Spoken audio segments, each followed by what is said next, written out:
It was a suspenseful and awe-inspiring TV and internet spectacle that made millions of people around the world stop what they were doing and hold their breath for part of this Sunday. The object of fascination, one man's daredevil leap from a capsule suspended from a balloon floating 24 miles above the Earth, virtually at the edge of space.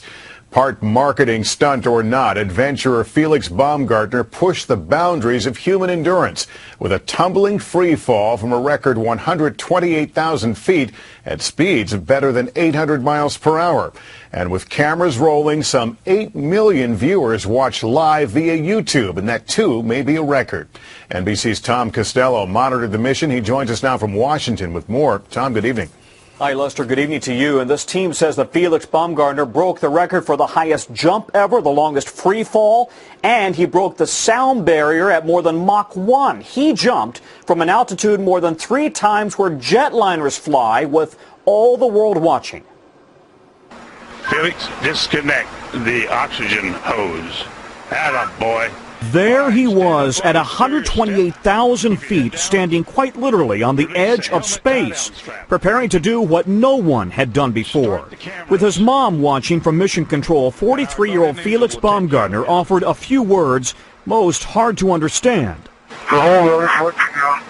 And then he was gone, beginning a terrifying supersonic dive from 24 miles up. A white dot as he quickly passed 700 miles per hour. Speed 729. This day began well before sunrise in Roswell, New Mexico, as the Red Bull Stratus team laid out the paper-thin balloon and fearless Felix zipped into his high-tech spacesuit and capsule. Baumgartner is no novice. He's made harrowing jumps before in Brazil, in Croatia, from 15 and 18 miles up.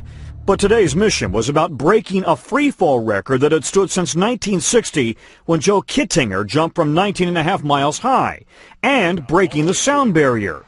If his suit tore, the former Austrian military paratrooper faced instant death. He told Jay Leno earlier this year, fear is healthy. It keeps me focused, and this is exactly what I need to stay alive.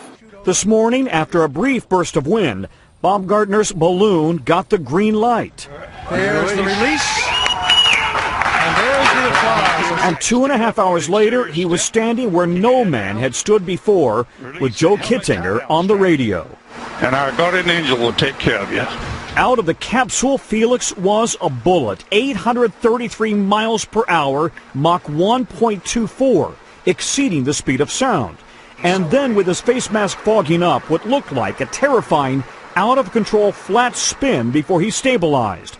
Finally, 4.5 minutes later, Baumgartner pulled his chute and floated to a gentle landing in the New Mexico desert. When I was standing there on top of the world, you become so humble, you want to come back alive, because you do not want to die in front of your parents, your girlfriend.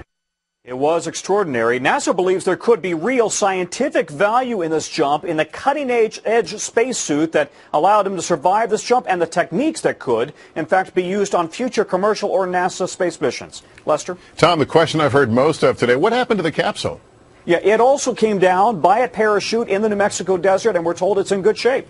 Tom Costello tonight. Tom, thanks.